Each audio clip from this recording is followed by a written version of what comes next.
House of the Dragon Season 2 is already guaranteed to avoid one of Season 1's biggest problems, the copious and often confusing time jumps.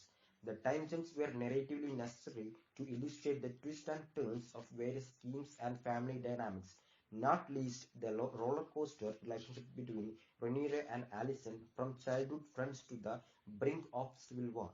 But they were also alienating for audience, with it often being a struggle to follow both the constant recasting of characters, how exactly they interact with one another after the span of few years, and how their motivational and personalities might have changed.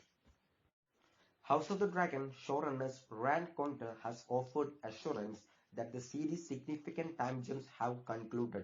As a reward to our wonderful audience for following us through all the time jumps and recast, they are done. Conter said after the season 1 finale, we tell the story in real time from here forward. The actors are playing these characters until the end. We are not recasting anybody. We are not making any huge jumps forward in time. We are now in the Dance of the Dragons and we are gonna tell that story.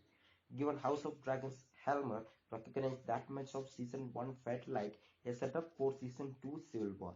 The filmmakers were clearly conscious of the risk in introducing so many time jumps as potentially estranging viewers. The initial slower pace of the show, more generally, were clearly a risk given audience likely craved the immediate gratification familiar from Game of Thrones storyline.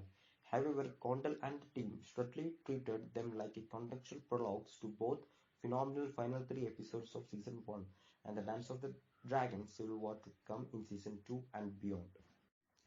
The recasting and changed personality might have been confusing, but major moments in the show would probably not have been as dramatically satisfying without them. Alicent's desperate demand for an eye after Aemond's fight with Lucerys at Driftmark, as well as her furious confrontation with Rhaenyra, would not have been nearly as powerful without the gradual disintegration of their friendship, so patiently explored in the first 5 episodes.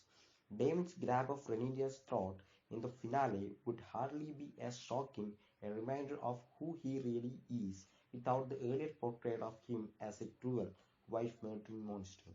Likewise, Rhaenys Dragonpit decision not to utter Dracarys and incinerate Aegon's retinue wouldn't be nearly as profound if there weren't 9 episodes of everyone underestimating the queen who never was.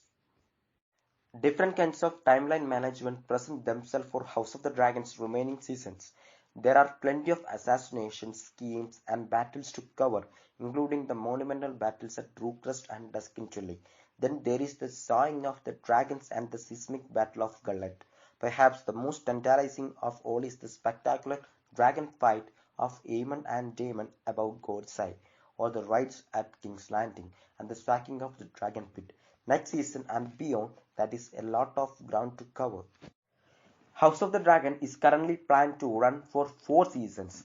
Precise pacing by Conchal and the rest will be required to both do the Dance of the Dragons justice as a breathtaking civil war worthy of the high-budget summer blockbuster movie, while simultaneously peppering the remaining 3 seasons with enough prestige TV minor character beats and colorful subplots.